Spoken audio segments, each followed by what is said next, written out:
আমাদের সাথে এখন আছেন ইংরেজ বাজারে পৌরপ্রধান কৃষ্ণেন্দ্র চৌধুরী। কৃষ্ণেন্দ্র কেমন আছেন? ভালো আছি। রাজ্য রাজনীতিতে কেন্দ্রীয় বঞ্চনা, সন্দেশখালির মতো ঘটনা বিরোধীরা প্রচার করছেন, কি বলবেন? আসলে সন্দেশখালি একটা গট আপ কেস। এটা আমাদের গভর্নমেন্টকে মেলাইন করার জন্য এটা করা হয়েছে, যেটা সত্যটা উদ্ঘাটন হয়েছে।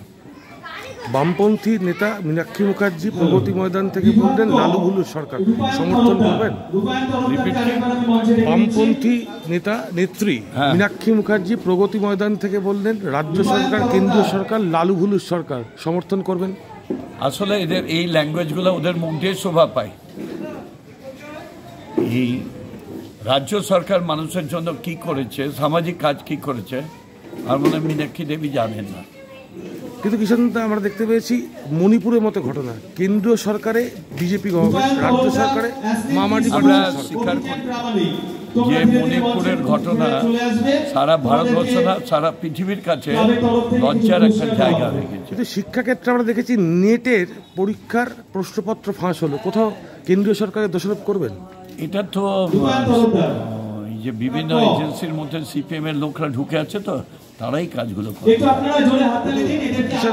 আগামী লোকসভার চতুর্থ পর্যায়ে সমাপ্ত হবে, লোকসভার জন্য পশ্চিমবঙ্গবাসী তথা ভারতবাসীর জন্য কি বার্তা দেবেন? আমাদের বেঙ্গলে তৃণমূল কংগ্রেস একটা ফ্যাক্টর হবে, এবং এটুকু দায়িত্ব নিয়ে বলতে পারি আমার বিভিন্ন জায়গা বন্ধু বান্ধব আছে অনেক উচ্চ পদে।